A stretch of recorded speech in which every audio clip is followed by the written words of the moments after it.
कोविड-19 महामारी की चेन को तोड़ने के लिए जहां स्वास्थ्य विभाग अपनी जान की परवाह किए बिना लोगों के इलाज में जुटा है, तो वहीं कुछ शरारती तत्व उनके साथ मारपीट करने से बाज नहीं आ रहे हैं।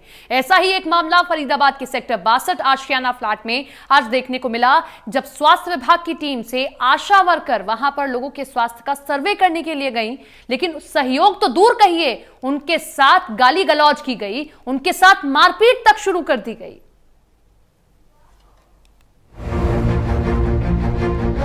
अस्पताल के बिस्तर पर घायल अवस्था में दिखाई दे रही ये वही आशा वर्कर है जो आज बल्लभगढ़ के सेक्टर 62 आशियाना फ्लैट में लोगों के स्वास्थ्य को सर्वे करने के लिए गई थी। इसका आरोप है कि जब आशियाना फ्लैट में सर्वे करने गई, तभी कुछ लोग इसके सर्वे में सहयोग नहीं कर रहे थे, जिसकी सूचना इसने अपने सीनियर अधिकारी को दी। सीनियर अधिकारी मौके पर पहुंचे, तब भी ये लोग उससे बदतमीजी और मारपीट करने लगे, जिसके बाद उसके सीनियर अधिकारी ने इसकी सूचना पुलिस को दी। सूचना पाकर जब पुलिस मौके पर पहुंची और बीच बचाव करवाने लगी, तो उन्होंने पुलिस पर हमला बोल दिया। इस हमले में उन्हें और एक पुलिसकर्मी को काफी चोटें आई हैं, जिसकी शिकायत उन्होंने पुलिस से कर दी है। आशा वर्कर रेखा शर्मा हूँ, सेक्टर 62 आशियाना में सर्वे करने आई थी। कुछ लोगों ने सर्वे करवाने से मना करा। मैंने अपने सीनियर ऑफिसर को बुलाया कि सर सर्वे के लिए मना कर रहे हैं। सर आए थे मेरे मेडिकल ऑफिसर, फिर उन्होंने एसएसबी सर्वे क्यों नहीं करा रहे, उल्टे सीधे बोलने लगे। फिर पुलिस को भी फ़ोन करा मेरे सीनियर ऑफिसर ने, तो सर कोऑपरेट नहीं कर रहे। बस ये पूछा था मैंने कि जमात से कोई बंदा तो नहीं आया या कोई बाहर से आया हो बंदा तो नहीं है। उन्होंने फिर धक्का मारा मुझे। फिर उसके बाद जब पुलिस वाले आए, पुलिस वालों पर हाथापाई करी।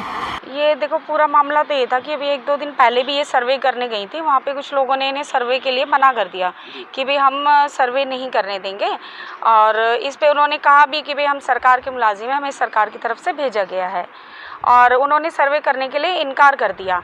फिर डॉक्टर से कंप्लेंट की गई, डॉक्टर ने भी कोई खास मतलब उस पर रिएक्शन नहीं लिया। तो इसके बाद आज डॉक्टर और 2 पुलिस वाले साथ में गए इनके साथ, तो उन्होंने जब भी मतलब बदतमीजी से बात करी और हाथापाई करने की कोशिश करी। वहीं इस मामले में जांच अधिकारी ओम प्रकाश की माने तो वो इलाके में गश्त कर रहे थे कि तभी उन्हें मारपीट की सूचना मिली, जिसके बाद मौके पर पहुंचे और बचाने का प्रयास किया तो भीड़ ने उन पर भी हमला बोल दिया, जिसमें आशा वर्कर और एक पुलिसकर्मी को चोट आई है। फिलहाल इस मामले की जांच की जा रही है। जांच के बाद जो कार्रवाई बनेगी अमल में लाई जाएगी। हम सुभाष कॉलोनी में पेट्रोलिंग पे थे आज, तो हमारे पास वीटी आई कि आशा वर्कर के साथ झगड़ा हो रहा आशियाने में। तो मैं एसएचओ मोबाइल पे था, हम गाड़ी लेकर वहाँ पे पहुँचे, तो आशा वर्कर ने जिन्होंने आशा वर्कर के साथ बदतमीजी की थी, उनके घर पर गए हम।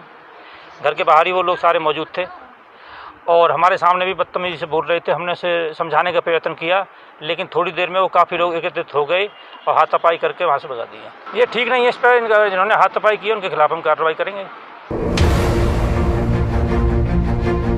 वहीं डॉक्टर के मुताबिक सर्वे करने गई टीम में एक आशा वर्कर और सहयोग करने गई पुलिस के साथ सेक्टर 62 में लोगों ने मारपीट की है, जिन्हें इलाज के लिए अस्पताल में लाया गया है, जिनका अस्पताल में इलाज किया जा रहा है। पुलिस से लेके आई है मेरे पास, तो उसमें एक हमारी आशा वर्कर है, वो सर्वे करने गए थे सेक्टर 62 आशियाना के अंदर। तो वहाँ पे उन्होंने इनके यहाँ मारपीट की है और कुछ कोई इन्फॉर्मेशन देने से मना कर दिया इन लोगों को। फिर इनको प्रोटेक्शन के लिए पुलिस वहाँ पे गई, तो पुलिस के हाथ इन्होंने मारपिटाई की है। तो मैंने मेडिकल कर दिया है और कुछ इंजेक्शन वगैरह फर्स्ट एड हमने दी है। बाकी एक्सरे के लिए हमने बीके हॉस्पिटल में एडवाइस किया है। कोरोना वायरस के खिलाफ जंग में हमारे देश में कोरोना योद्धा अपनी जान की परवाह किए बगैर मजबूती से डटे हुए हैं। कोविड-19 संकट के दौरान डॉक्टर्स, स्वास्थ्यकर्मी और पुलिसकर्मी पर इस तरह के हमले बहुत ही शर्मनाक हैं। Vinod Lamba, total news, Faridabad.